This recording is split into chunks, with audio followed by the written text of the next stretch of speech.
everybody, welcome to Shadow and Lightwork, channel all about tarot, astrology, energy work, and spiritual well-being. I'm Michelle, and this is March. It is March 1st, 2021. We're almost at spring. We're definitely in Pisces season, and I thought we'd mix it up again a little bit today, and do something to welcome in the month of March. So I will be using two decks today, one card from each, and I will be pulling a card for each astrological sign. So we'll start with Pisces today, and then we'll progress through Aries and Taurus and Virgo and Gemini and all the others as we get through the week. So this is about looking at what kind of energy is in the air for your particular sign as we head into March. Okay, so I'll be using the Roots and Wings Oracle deck. And this is a deck created by an artist in North Carolina, Kat Rawls. And Kat, I hope I'm pronouncing your name correctly. And if I'm not, please do. If you happen to run across this video at some point, please do put a phonetic spelling of your last name in the description box or in the comment section. I love this Oracle deck. It is ground. I love the colors, the earthy colors, the connection to nature, Mother Nature, and the groundedness of it. And I will also be using one card for each sign from the Messenger Oracle. So putting the two together, and I love the color combinations here, but putting the putting the two together, we'll see what kind of message comes up for you for each zodiac sign for March. And so a couple of things. One, if, let's say, you're a Pisces sun, or you have Pisces moon, or Pisces ascendant, then this message can apply to you. It doesn't have to be just the sun signs.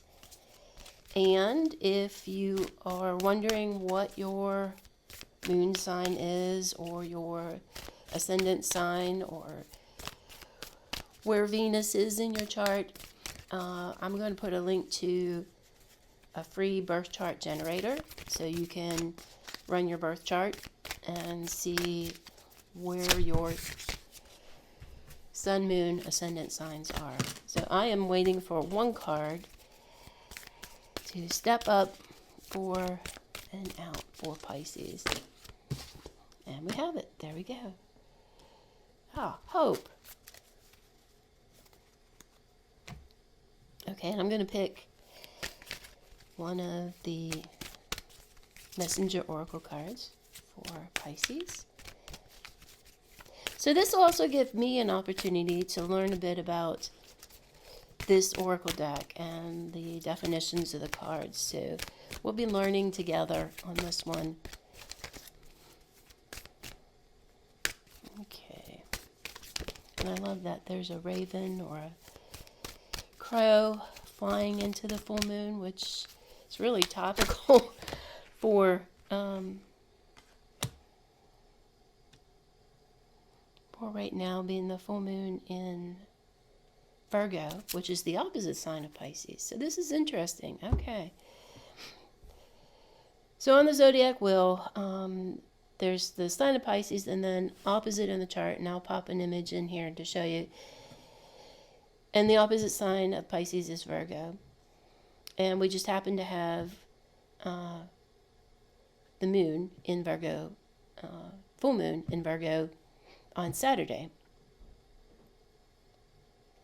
And we have the raven or crow flying in the night sky toward the full moon as a sign of hope.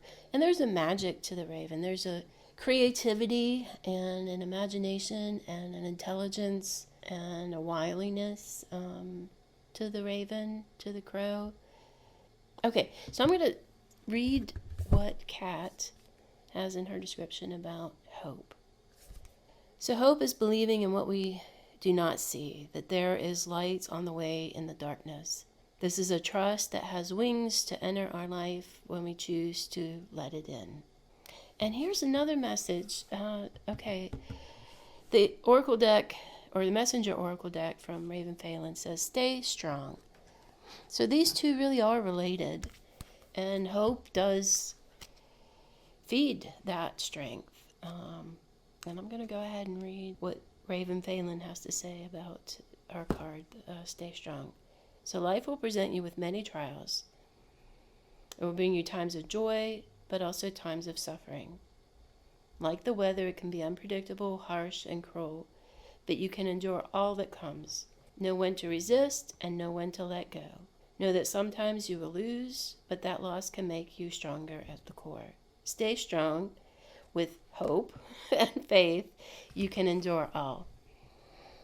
So I would say that is a strong message. And if you have been dealing with something that is challenging you or has been challenging you, and I sense that this is a time as well for facing some of our fears, and I get the sense that the environment with this Virgo full moon has been potentially a triggering point for resurrecting old hurts or issues. But it also gives us an opportunity to confront them, to look at what's been troubling us, to look at anything that's kind of bubbling up from the subconscious, to look at it, address it, and let it go. And the full moon is perfect time for that. And I think maybe it might be just generally in the air, kind of stirring up. That Virgo full moon might be stirring up some shit. So if it is for you Pisces or for anybody else, stay strong, have hope, and tap into your resilience. Pisces are definitely a resilient lot. And don't forget that many of us, or many of the Pisces out there, are introverts. So be sure to take enough time on your own, quiet time, to recharge and regenerate so that you do have the strength and the resilience that is in your nature to take on whatever's in your path. And let's see if there's anything else. Yeah, it might be, since this is a nighttime card with the Raven, it might be a great time. You might be inspired to do some nighttime or evening meditation. So when the skies are dark, and the time we will be having our time change, daylight savings time. We'll be back pretty soon in a couple weeks. But that aside, that's really not relevant. But it might be an auspicious time to do some evening meditations. Tap into that dreamy, intuitive side, but in the darkness. So calming the sense of vision, and that might heighten your sense of intuition. Both of these are really connected. We both have full moons, both have an evening sky, and both provide a message about hope and resilience and staying strong. That's pretty amazing. Even the colors are similar. Okay, I think we're off to a pretty good start. So I'm going to close it there for you Pisces. And yeah, if you need to know where Pisces is in your chart, or what your sun, moon, or ascendant sign is, do jump over to my website. I'll have a link there so that you can generate a free chart. And if you are interested in learning more about your birth chart and your natal report, I'm also providing those as well, so you can order one for yourself. Okay, that's it for Pisces for today. Namaste.